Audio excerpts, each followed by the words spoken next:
Krakatau Steel sepanjang 2023 tercatat merugi 130,21 juta dolar Amerika, turun 768% dari periode sama di tahun lalu dengan tabulasi laba senilai 19,47 juta dolar Amerika. Pendapatan usaha 1,45 miliar dolar Amerika anjlok 34% dari periode yang sama di tahun 2022 sejumlah 2,23 miliar dolar Amerika.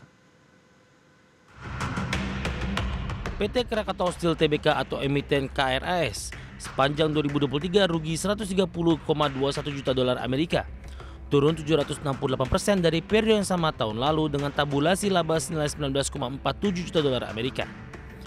Oleh karena itu rugi per saham dasar menjadi 0,0068 dolar Amerika dari sebelumnya 0,0012 dolar Amerika.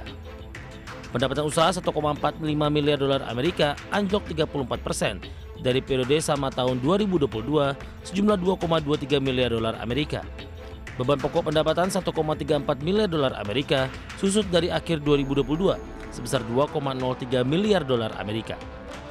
Laba kotor tercatat 112,9 juta dolar Amerika mengalami koreksi dari akhir tahun sebelumnya 202,46 juta dolar Amerika.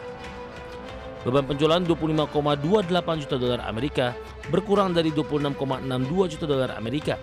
Beban umum dan administrasi 100,05 juta dolar Amerika bengkak dari 96,77 juta dolar Amerika. Pendapatan operasi lainnya 4,38 juta dolar Amerika melambung dari akhir tahun 2022 minus nilai 34,75 juta dolar Amerika. Rugi operasi 8,04 juta dolar Amerika anjlok dari surplus 34,30 juta dolar Amerika. Total ekuitas 496,80 juta dolar Amerika susut dari akhir 2022 senilai 552,58 juta dolar Amerika. Akumulasi rugi 2,32 miliar dolar Amerika bengkak dari 2,18 miliar dolar Amerika.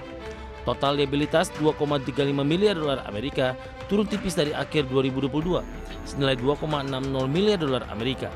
Total aset 2,84 miliar dolar Amerika susut dari akhir 2022 sebesar 3,16 miliar dolar Amerika. Liputan Adex Channel.